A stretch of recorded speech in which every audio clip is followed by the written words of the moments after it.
Chegamos então na lição de número 3 aqui da classe dos juvenis, neste segundo trimestre da CPAD em 2025, onde estamos trabalhando um texto do pastor Edilberto Silva sobre o tema Uma Viagem pelo Novo Testamento. Na lição 3, que vai cair no dia 20 de abril, nós vamos abordar com vocês sobre entendendo o Novo Testamento. Para você iniciar bem, inicie por algumas bases bíblicas. 2 de Pedro, capítulo 1, versículo 21, junto com os teus alunos, leia esse texto em sala de aula. Apresente também a leitura bíblica em classe, que se localiza agora em 2 de Pedro, capítulo 1, versículos 16 a 21. Leia também Romanos, capítulo 15, versículos 4 ao 6, e também Apocalipse, capítulo 21, versículos 5 ao 7, junto com os teus alunos, deixando Deus te usar na escola bíblica dominical da sua igreja. Eu me chamo o pastor Janderson Nascimento, estou primeiro vice-presidente da Assembleia de Deus aqui em Vitória da Conquista, uma igreja pastoreada pelo pastor Davi Oliveira Boa Sorte. Você que está chegando por aqui, se inscreve no canal, vai! Você pode nos acompanhar tanto aqui pelo YouTube, pelo Spotify, pelo TikTok, pelo Instagram, para não perder nenhuma das nossas aulas. É fácil de você nos encontrar. É só você colocar Janderson Nascimento, EBD, nos seguir, e eu espero muito que essa aula possa te edificar para a glória de Deus e que Deus te abençoe em nome de Jesus. Nós já estudamos de forma introdutória sobre a importância do Novo Testamento. Mas hoje, em sala de aula, precisamos entender exatamente a perspectiva do Novo Testamento. Vou voltar a lembrar a você. O Novo Testamento ele é formado e composto por 27 livros. Esses 27 livros eles foram formados com o decorrer do tempo.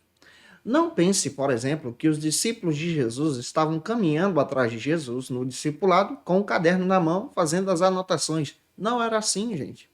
O Novo Testamento ele passou a ser produzido exatamente por causa da necessidade de preservar os ensinamentos de Jesus. A necessidade também de preservar o testemunho a respeito da morte e ressurreição. A necessidade também de preservar os ensinamentos dos apóstolos e das testemunhas oculares que estavam morrendo. É claro que nós precisamos ter em mente algumas coisas e eu quero destacar isso para você, para a gente começar bem. Lembre-se coerentemente que Cristo foi morto e crucificado no ano 30 da nossa era cristã. Ele morre no ano 30, ele é crucificado no ano 30, ele ressuscita no ano 30. Mas o primeiro texto produzido no Novo Testamento, ele é produzido anos mais tarde. Se você não sabe, o primeiro texto do Novo Testamento a ser produzido foi a Carta aos Gálatas, escrita no ano 47 depois de Cristo. A informação me é dada a partir da leitura de Atos capítulo 15, quando o próprio Lucas registra o concílio de Jerusalém e ele descreve que uma carta foi produzida. Essa carta que foi produzida foi a carta que Paulo escreveu para os irmãos que faziam parte da Galácia do Sul. Gálatas não era apenas uma igreja, mas uma região de algumas igrejas que eram chamadas então de igrejas da Galácia. Que igrejas são essas? Antioquia, Icônio, Listra e Derbe. Esse conjunto de igrejas eram conhecidas como igrejas aos Gálatas, ou seja, os irmãos que faziam parte da Galácia do Sul. Alguns teóricos biblicistas, a exemplo de F.F. Bruce, ele destaca que a primeira carta a ser escrita possivelmente foi a carta de 1 aos Tessalonicenses. Porém, nós acreditamos, com base também em diversos outros autores, que a primeira escrita foi sim aos Gálatas. É muito perto uma da outra. Primeira aos Tessalonicenses e Gálatas possivelmente foram escritas quase no mesmo período, com uma pequena diferença de datação. Mas isso não vem ao caso. Outro detalhe que nós precisamos destacar. Se você observar isso, Cristo ele morre no ano 30 e o primeiro texto produzido no Novo Testamento é produzido 17 anos depois. O primeiro evangelho a ser escrito do Novo Testamento, por exemplo, não foi o evangelho de Mateus, como está na ordem da sua Bíblia. A Bíblia ela não está organizada em ordem cronológica. O Novo Testamento também não. Ele está organizado em ordem didática. Ou seja, gente boa, para você ler e entender. O primeiro texto do Novo Testamento a ser escrito e produzido, como o evangelho aqui, o primeiro evangelho, vamos destacar isso, é o evangelho de Marcos. É por isso que quando você lê Marcos, você descobre que ele é o evangelho mais curto. Ele tem 16 capítulos. Ele foi escrito por João Marcos, sobrinho, primo de Barnabé. discípulo de Pedro, que anotou as pregações de Pedro. Anos mais tarde, então, surgem os demais evangelhos, como, por exemplo, Mateus, que surge depois, que utiliza praticamente 95% do evangelho de Marcos dentro da sua composição. E é claro que hoje nós vamos detalhar muito isso para você. Vamos detalhar para você toda a divisão do Novo Testamento. Vamos descrever isso hoje em sala de aula e eu espero que o Espírito Santo de Deus coloque isso também no teu coração.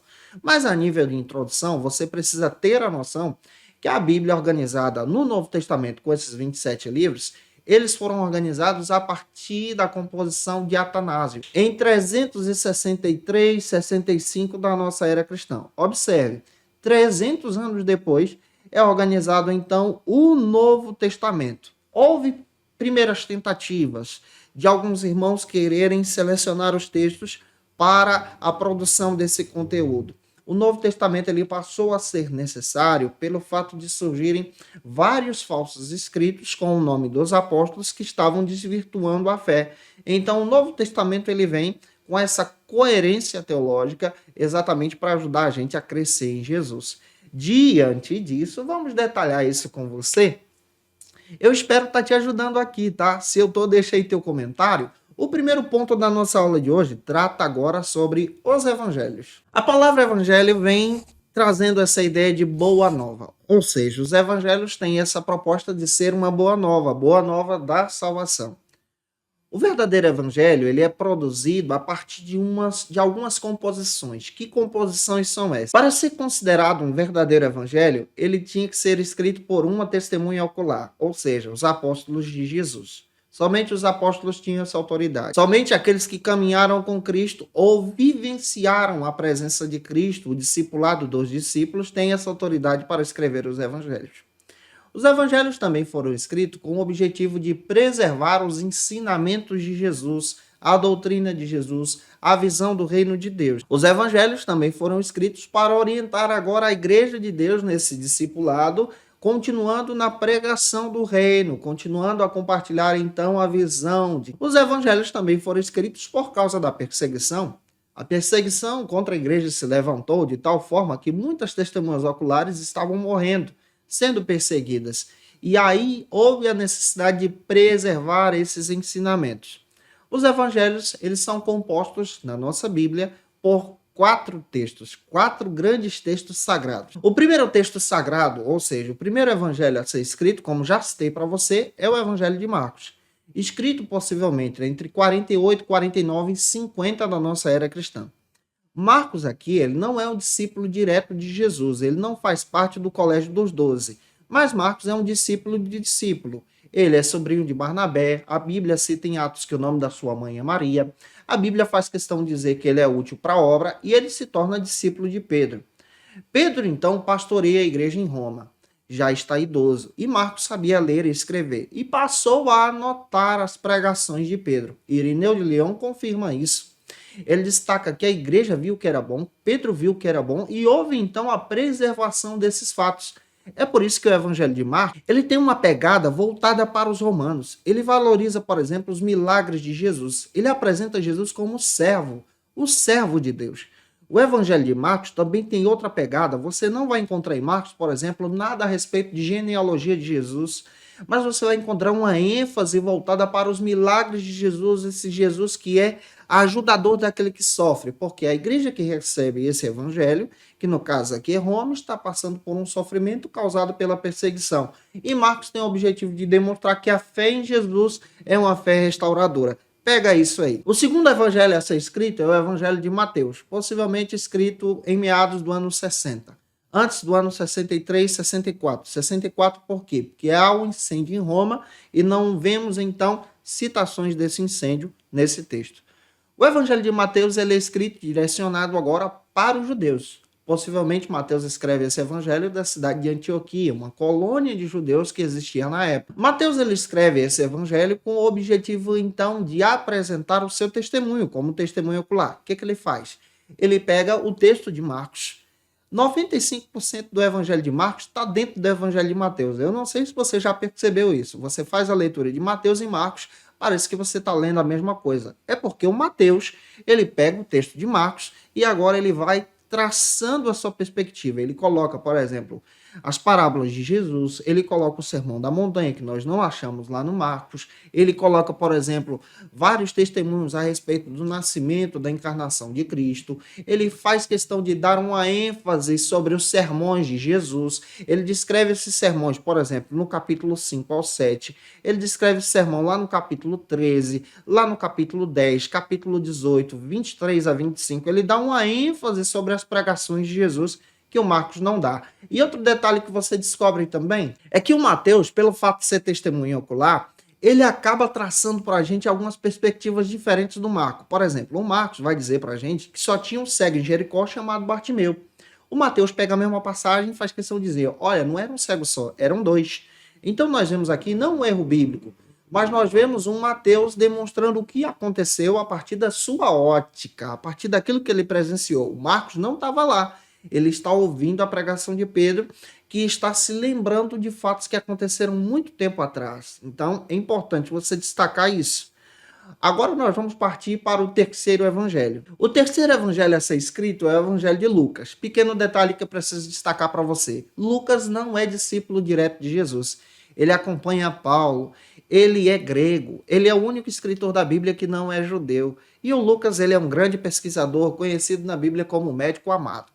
O Lucas tem o objetivo, por exemplo, de arquivar, ou seja, de buscar esses arquivos, de buscar os fatos a respeito de Jesus. O Lucas, quando escreve o evangelho, ele também escreve por meados aí do ano 60. Ele escreve esse evangelho com o objetivo de demonstrar exatamente os fatos de Marcos, os fatos de Mateus e outras fontes para demonstrar o ministério de Jesus. Ele direciona esse evangelho a um excelentíssimo senhor chamado Teófilo. Nós não temos informações sobre eles. O que a Bíblia diz sobre eles está em Lucas capítulo 1, versículo 1 ao 3 e Atos capítulo 1, versículo 1 ao 4. A pegada do Lucas também é muito legal. O Lucas procura demonstrar um Jesus agora diferente do Marcos e do Mateus. O Marcos apresenta um Jesus que é servo. O Mateus demonstra um Jesus que é cumprimento das profecias e é o rei de Israel. Você percebe agora o Lucas apresentando o Jesus como o filho do homem, como aquele Messias prometido, ou seja, o Jesus humano. E ele demonstra que a ação dos milagres de Jesus são realizadas pelo poder do Espírito Santo, pela ação do Espírito Santo. O Lucas tem essa perspectiva espetacular. Ele dá uma ênfase, por exemplo, para o ministério das mulheres. Ele dá uma ênfase, ele volta o olhar de Jesus, descrevendo o olhar de Jesus voltado para os pobres, para os necessitados, demonstrando agora que a salvação é para todos, não somente para um povo seleto. Essa é a perspectiva do Lucas. O João escreve o seu evangelho possivelmente anos mais tarde, perto do ano 90 aí. Você vai perceber que o João, quando escreve o evangelho, ele escreve para combater uma heresia que estava chegando perto da igreja, conhecida como gnosticismo, que negava a divindade de Jesus, que negava a salvação em Jesus, que a salvação deveria ser estabelecida pela sabedoria. João faz questão de escrever que a salvação é estabelecida pela fé. Ele defende a divindade do Cristo. E João traz uma perspectiva totalmente diferente dos outros evangelistas. O João, ele demonstra o nosso Senhor e Salvador Jesus como o Deus. Ele defende a divindade de Jesus. A divindade de Jesus está presente. João apresenta uma sequência de 7 milagres que você não acha nos outros evangelhos, porque ele é testemunha ocular. João apresenta certos sermões e pregações de Jesus que você não encontra nos outros evangelhos. O conteúdo de João é um conteúdo particular, demonstrando exatamente essa visão que ele tinha sobre Jesus. Esses são os 4 evangelhos. Nós temos então Mateus, Marcos, Lucas e João. Na ordem cronológica, nós teríamos então Marcos, Mateus, Lucas e João. Eu espero estar ajudando você até aqui. Agora nós vamos caminhar para o segundo ponto da aula de hoje, que trata sobre o seguinte assunto: o livro histórico do Novo Testamento. O único livro histórico que nós temos no Novo Testamento se chama Atos dos Apóstolos. Atos dos Apóstolos, ele é a porta que se abre no Novo Testamento para as missões. Procura demonstrar exatamente a história da igreja. Esse texto foi escrito por Lucas, capítulo 1 de Atos, versículos 1, 2, 3 e 4, direcionado também ao excelentíssimo senhor Teófilo. Atos tem uma perspectiva fundamental em demonstrar a ação de Jesus no meio da sua igreja por intermédio do Espírito. Quando nós olhamos para Atos, nós descobrimos exatamente como o evangelho se deu, como esse evangelho do reino se deu e foi propagado pelos discípulos de Jesus. Esse evangelho do reino alcançou as pessoas. O evangelho é propagado exatamente a partir da visão de Atos capítulo 1, versículo 8. Você pode ler esse texto. Esse evangelho, até o capítulo 5, está presente lá em Jerusalém, capítulo 5, 6 e 7. A partir do capítulo 8, ele se expande então para Samaria. De Samaria, capítulo 9 a seguir, capítulo 10 a seguir, esse evangelho então alcança os gentios e no final do texto nós encontramos esse evangelho indo em direção à principal capital do mundo da época, que é Roma. Você percebe lendo Atos que os discípulos, com poucos recursos, mas cheios do Espírito Santo de Deus, propagaram a mensagem da salvação por todo o mundo da sua época. E aqui nós paramos para refletir como Deus tem nos chamado para propagar a mensagem da salvação também no nosso dia a dia.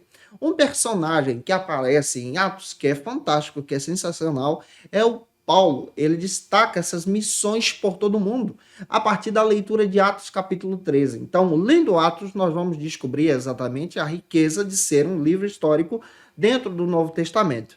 Agora queremos destacar com você, já avançando, para o nosso terceiro ponto, sobre as epístolas. E nas epístolas eu quero destacar para você tanto as epístolas paulinas como as epístolas gerais. As epístolas é uma composição, então, de 21 cartas. Pega isso. Só que nós precisamos dividir as epístolas para poder passar para os nossos alunos em dois conjuntos. E eu vou destacar para você o primeiro conjunto, que são as epístolas paulinas. É importante você destacar isso com os seus alunos. Paulo é responsável por escrever 13 epístolas, 13 cartas. As epístolas paulinas podem ser divididas, então, em três conjuntos. O primeiro conjunto das epístolas paulinas é conhecido, então, como doutrina, ou ensinamentos de Paulo, teológicos de Paulo. Quem é que faz parte dessas epístolas? Você pode anotar aí. Você pode tomar como base, por exemplo, Romanos, 1ª e 2ª Coríntios. Nós temos também Gálatas e também nós encontramos agora como parte desse conjunto 1ª e 2ª aos Tessalonicenses. Esses textos têm o objetivo de demonstrar a doutrina paulina, o que Paulo compreendia a respeito do Cristo. Em Romanos, ele fala sobre a justificação pela fé, sobre a doutrina da salvação.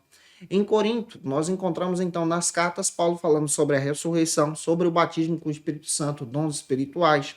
Nós encontramos Paulo falando a respeito da vinda gloriosa do Senhor, descrita tanto nas duas cartas, de 1ª e 2ª aos Tessalonicenses, e em Gálatas ele fala agora sobre a fé em Jesus somente. Então, é uma doutrina aqui, é um ensino que encontramos. O segundo conjunto que nós temos de Paulo está presente também na Bíblia. Ele é conhecido como as cartas da prisão. Paulo ficou preso no ano de 60 a 62, por 2 anos em Roma. Sendo preso em Roma, ele está preso e passa a pastorear a igreja de forma domiciliar. Ele está preso em uma prisão domiciliar e ele passa a pastorear a igreja por cartas. Ele escreve 4 textos.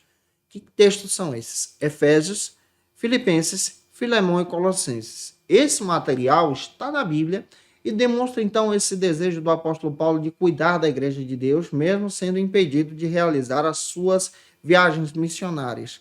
Esse é o segundo conjunto paulino. O terceiro e último conjunto de Paulo, formando aí as 13 cartas, é conhecido como epístolas pastorais. Que cartas são essas? Nós encontramos 1 Timóteo, 2 Timóteo e Tito. Especialmente 2 Timóteo é escrita por Paulo no final da sua vida, demonstrando seu desejo de expor o seu coração, de passar o legado ao seu filho na fé, Timóteo. Esses textos são textos pastorais. Esse é o conjunto paulino. E já que a gente está trabalhando sobre as epístolas de modo geral, nós vamos agora para as epístolas gerais. As gerais são formadas então pelas seguintes cartas. Você pode até anotar aí: Hebreus, Tiago, 1 de Pedro, 2 de Pedro, 1 João, 2 João, 3 João e Judas.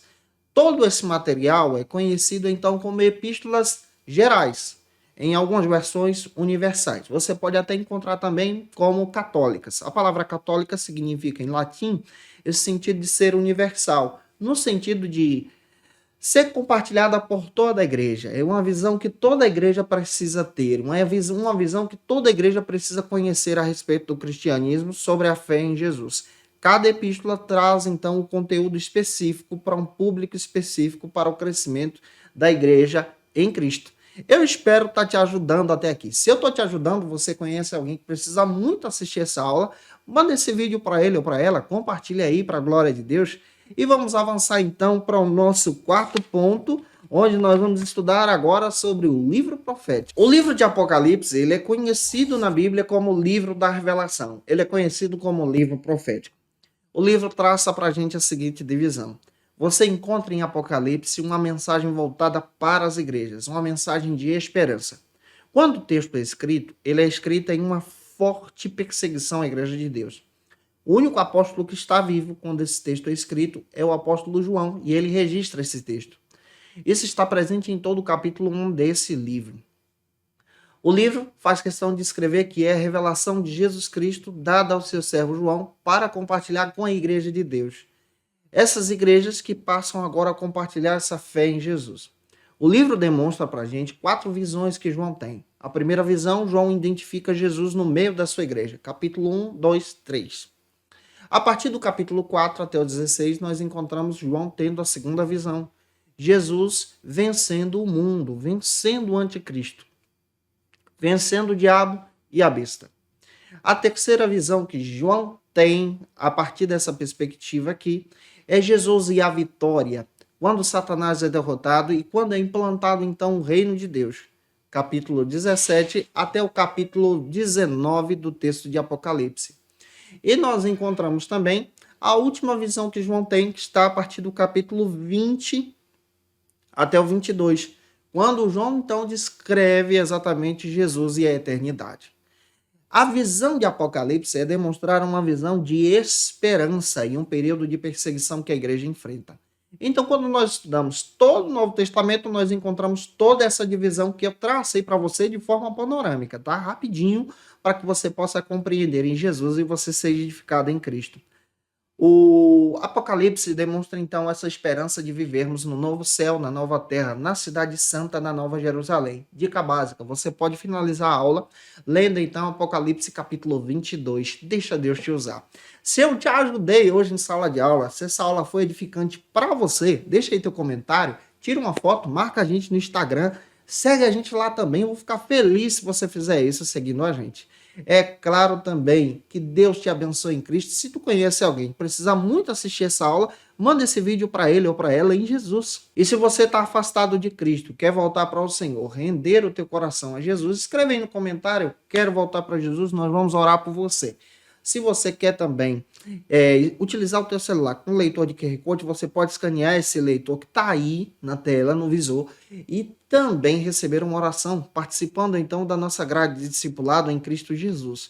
É claro também que eu espero que Deus em Cristo edifique você crescendo em Cristo diante da presença do Senhor. 2 textos. Como dica de leitura, eu quero trazer para vocês 2 textos que vão te ajudar nesse trimestre. O primeiro, estou indicando para você a introdução ao Novo Testamento da editora Vida Nova. Esse material é sensacional e pode te ajudar.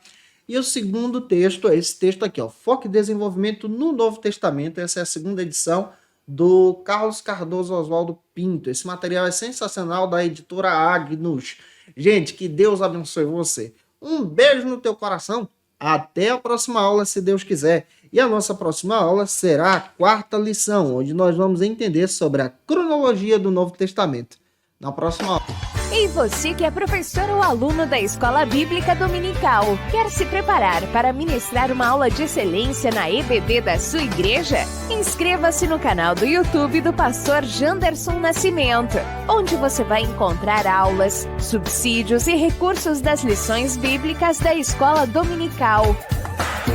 Acesse já as plataformas digitais para ampliar os teus conhecimentos sobre a Palavra de Deus. YouTube, Janderson Nascimento. Instagram, @Janderson Nascimento. @FacilitaEBD. facilitaebd.com.br. Quer se preparar ministerialmente? Faça Teologia na FATECBA. Básico e bacharelado em Teologia. Cursos reconhecidos pela CEADEB e CGADB. Aulas presenciais com professores qualificados. Todas as segundas-feiras às 19 horas. Venha nos conhecer. Nosso endereço é na Assembleia de Deus. ADVIC, Avenida Serrinha, Bairro Brasil, Vitória da Conquista. Matrículas abertas. WhatsApp 77 98841 5838.